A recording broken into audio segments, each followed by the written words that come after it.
An experiment in longevity. You know, there are certain animals that have extraordinary lifespans. Giant tortoises, for example. Frankenstein's were-turtle. If stairs that creak and distant shrieking keep you up at night, take a midnight drive and you'll survive by the projector light. You're desperate for a taste of horror, hungry for the hunt, and the late night double feature's got a seat for you in front. Stabbing, slashing, gnashing fangs abound, all wrapped up in a cheap mask made of rubber. Beasts that feast on terror by the pound, so think before you ask for extra butter. The day is done, the time has come to lay your body down. The late night double feature starting now.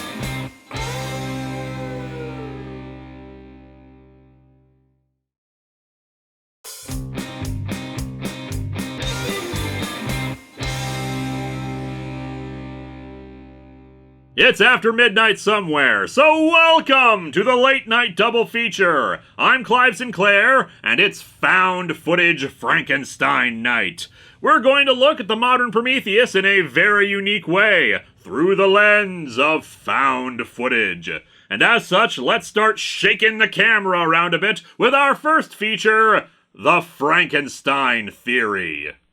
Professor Jonathan Venkenheim believes that he is a direct descendant of Johann Venkenheim, and that the Mary Shelley novel was based on his real-life ancestor. No one, especially not the film crew nor Jonathan's girlfriend, believes this to be true, and even he acknowledges how far-fetched it sounds. Although I think it's unbelievable because if it was true, he would have become a mad scientist trying to make a monster. That's how every member of the Frankenstein family operates according to the movies. As young Frankenstein said, they can't help it, just have to be a scientist that plays God.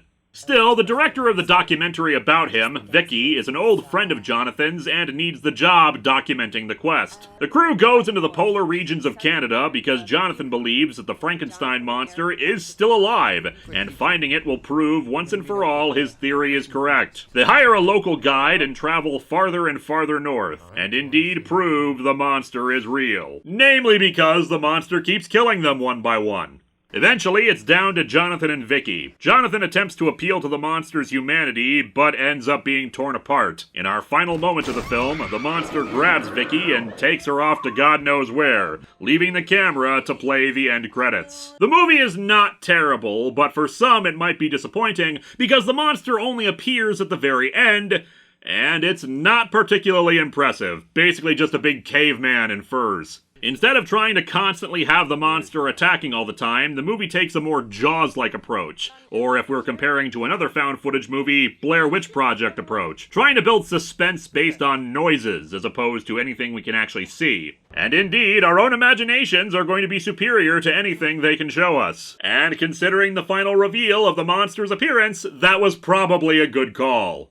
It may have been that they were trying to go for something more realistic in its approach with the monster, depicting him more like a large feral human who survives out in the north, versus something that would look more inhuman like a traditional Frankenstein's monster. But at the same time, it's still disappointing that there isn't anything more unique or interesting about his appearance. Not even, say, a blue skin tone, given he spends all his time in the cold or something, to make him look like anything more than a big guy in furs. He's certainly not the worst Frankenstein monster, but there's also not anything special about him either. Jonathan speculates that Johann's experiments were a result of combining the DNA of long-lived animals like giant tortoises and birds to try to extend human life. But where do we see that evident in the creature? The Frankenstein monster surviving for hundreds of years and needing to track it down is an intriguing premise, but the actual execution makes it really no different than a really well-done Bigfoot movie. There's no indication that the monster has the same level of intelligence as a human. No means of communication with it nor reasoning with it. I mean, I suppose you could argue that it has human intelligence because at one point it steals a snowmobile,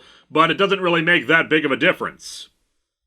Although having said that, I have now come up with an even better movie where the Frankenstein monster is a vigilante who kills poachers while on a snowmobile.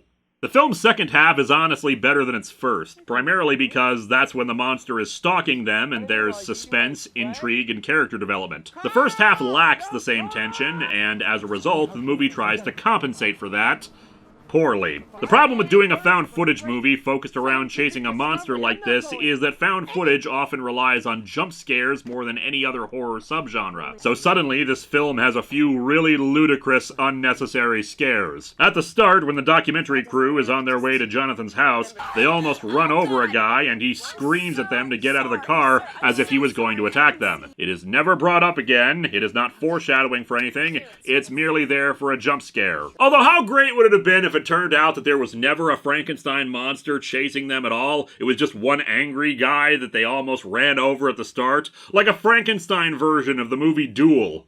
We get more artificial tension when they go to interview a man who had an encounter with the creature, a meth dealer and user. They very foolishly decide to tell him that they think it was the Frankenstein monster, so he threatens them with a gun in his paranoia. Would have been really easy to just say, we don't know what it is, that's what we're trying to find out. But no, tell the angry, jittery drug user, oh, we're looking for Frankenstein. These are smart people on this trip.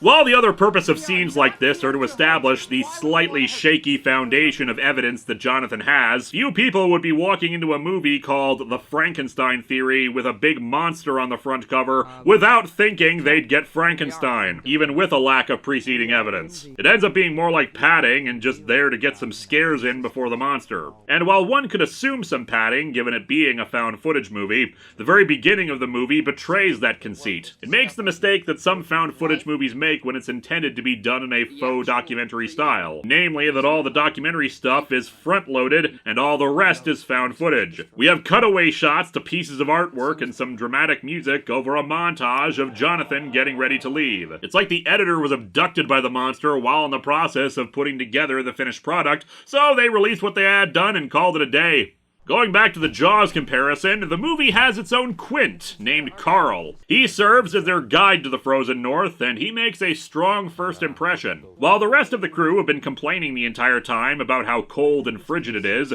Carl comes out without even a jacket and some slightly rolled up sleeves. He makes it clear that they need to follow his instructions or they'll die out there, and you believe that this man could probably take on the monster in a one-on-one fight. And he doesn't. Carl is killed by the monster off-screen. Tragedy, really. He was the best character in the movie. As part of his Quint-style characterization, he later recounts the story to the others of when a polar bear attacked a friend of his. He ripped off Ted's leg, just ripped it right off. Ate it right in front of him. But let him live, like he was toying with him. Mind you, the effect of being toyed with was kind of lost on him because he was constantly screaming in pain from his leg having been torn off. This scene is easily the best in the film. So good, in fact, that you don't even notice that the editing and shots are a bit too good and scattered for only the two cameras that we know of that are on screen. While the rest of the cast is not exactly bland, but not much to talk about, Jonathan's obsession with his theory about the monster is his primary character trait throughout the film, and it ultimately destroys him. He'll talk with untrustworthy people like the meth dealer to get evidence supporting it. His girlfriend breaks up with him over the phone because of it. She even earlier mentions how he was fired from his teaching position over it, and he keeps wanting to drive on further into danger in the vain hope of finding the creature and talking with it, thinking that as a descendant of its creator, he'll have a special enough bond with it that he'll be able to calm it. Apparently forgetting that the creature was not particularly fond of his creator, so why the hell would he be okay with his descendant? He's intelligent, but he goes too far with it, like any good Frankenstein movie. Like in The Shining, this is very much a winter horror movie, and I loves me some winter horror. The cold, desolate atmosphere is just as much an enemy of our heroes as the monster itself. There's a sense of claustrophobia in the yurt and tent that our heroes stay in to fend off the cold, and everywhere else is nothing but snow and the horizon for miles and miles. As Carl said earlier in the movie while mapping their journey, there's nothing out here. And that nothing means no hope of rescue or aid, no place to run to if there's a problem, and no way out once they lose their guide and transportation. And at night, there's the sound of wolves, and some other beast that's a lot scarier than the wolves. The Frankenstein Theory is a good movie, mostly hampered by its low budget, but it's definitely worth a watch at least once. It's suspenseful and overall well executed, even if it could have been better. But let's move on to our second feature, which definitely delivers on the monster design. Frankenstein's Army. Set in 1945, and suspension of disbelief that this is a found footage movie destroyed almost immediately.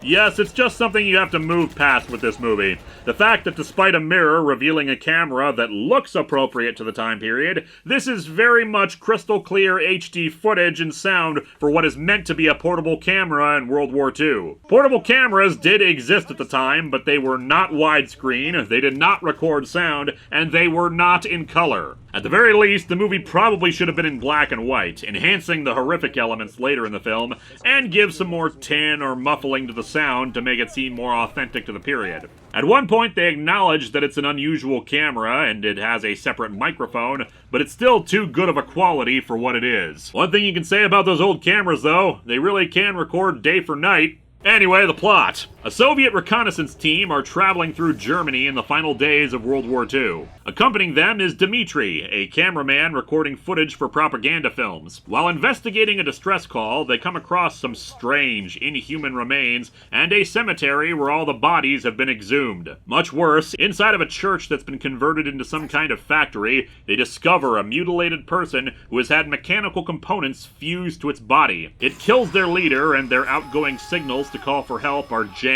In catacombs under the village, they encounter more creatures with mechanical parts or arms replaced with knives and scythes. I don't know about you all, audience, but I bet this guy is an amazing cook.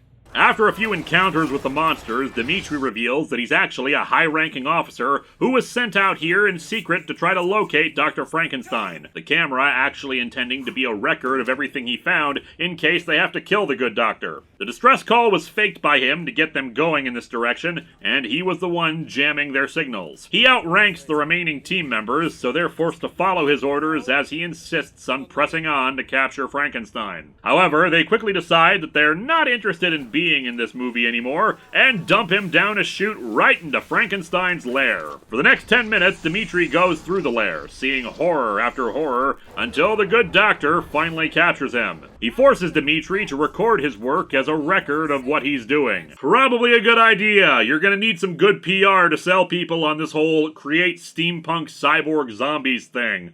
The rest of the soldiers have been captured or killed, ready for experimentation. Frankenstein refuses the offer to join the Soviets, believing that all sides in the war are sick and terrible, and instead elects to experiment on Dmitri. Before he can begin, the Soviets begin carpet bombing the area, and he elects to leave and take the camera with him. However, the only remaining soldier escapes and kills Frankenstein, leaving Dmitri to be killed by his final creation. The leader of the soldiers, who had half his brain replaced with a Nazi, is out of a belief that the mixture of the two ideologies would lead to a being that understood both sides of the conflict and thus bring about peace. Yes, because truly the problem with World War II is that we just didn't understand the racist, genocidal fascists.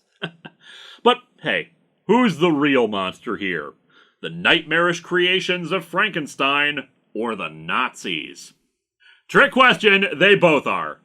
Do not come to this movie looking for grand character arcs or slow, quiet terror like in the Frankenstein Theory. Frankenstein's army is about in-your-face fear with horrific monstrosities.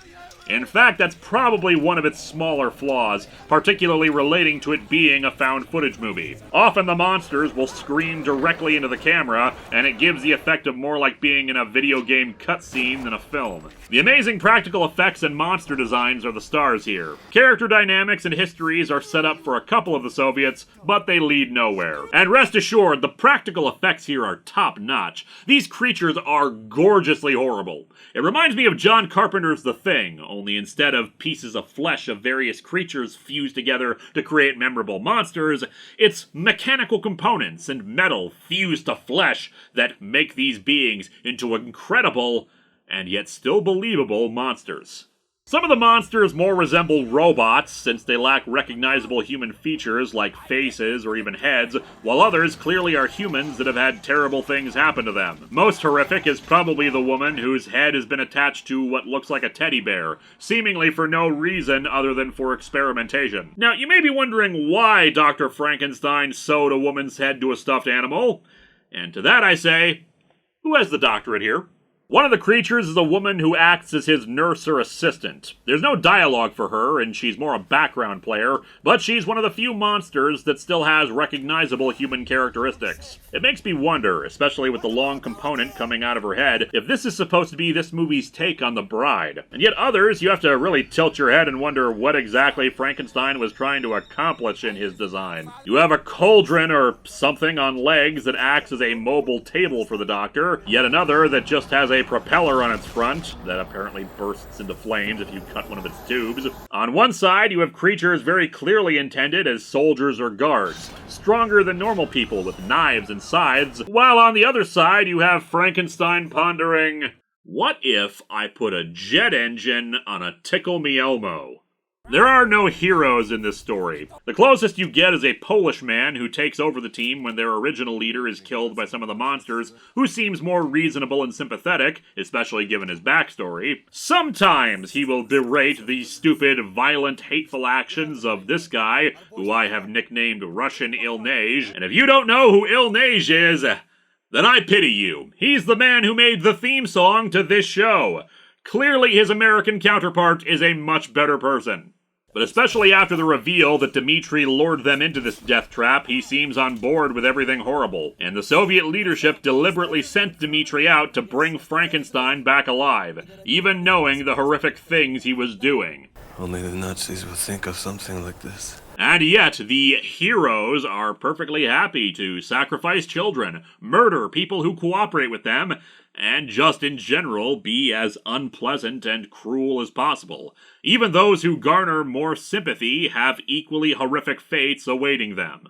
It's an attitude that Frankenstein himself seems to embrace, that all sides in this conflict are awful in their own ways. While it's certainly true that the good guys were guilty of many terrible things in World War II, the other side was the Nazis. Always be on the side of not Nazis. And it's rather amusing that despite Frankenstein having just as much contempt for the Nazis as he does the Soviets, he's still letting some of the soldiers wear swastikas. But hey, maybe we just didn't get to see the true fruits of his labor, and his commie Nazi that combined the two brains together would have brought an era of peace and harmony. Or maybe he was Dr. Frankenstein, and he liked to hang a bunch of dead bodies up on meat hooks to keep them nice and preserved for his experiments in creating an army of steampunk cyborg zombies that would obey his every whim. Frankenstein's army is not as ponderous as the Frankenstein Theory, but it does deliver on the gore and the creature effects that were missing from it. The fun factor is on high here. And before we spin the wheel and see what we'll be talking about next time, let's introduce a new feature for the show. Clive Sinclair's Healthier Living Through Horror, where the movies give us advice on how to lead more prosperous lives. For the Frankenstein Theory, when venturing into the Arctic Circle, always bring more snowmobiles than you need. You never know when a monster will come along and steal one for a joyride, leaving you stranded and at its mercy. And really, if you bring 8 snowmobiles for 5 people, that just means you don't need to refill the gas on all the ones that are out. And for Frankenstein's army, always moisturize your monsters when grafting metal pieces to their flesh. You may not realize it, but metal can really chap the skin and dry it out. And you don't want your abominations that spit in the face of an angry god to get a rash. And now, let's spin the wheel and see what we'll be talking about in October when we return. Exorcist Prequel Night! No. No? No.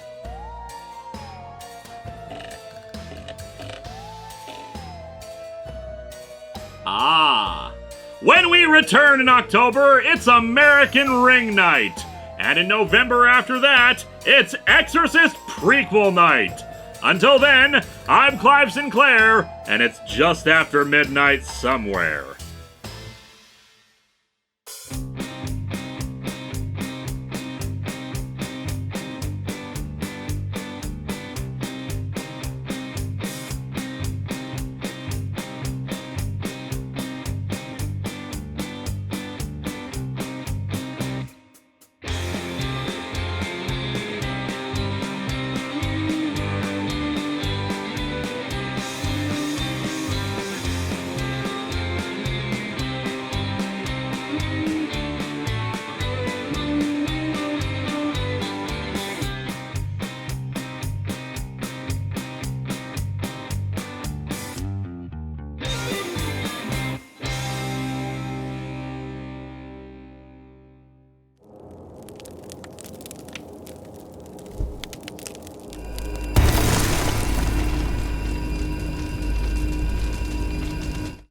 Don't fuck with the forces of nature.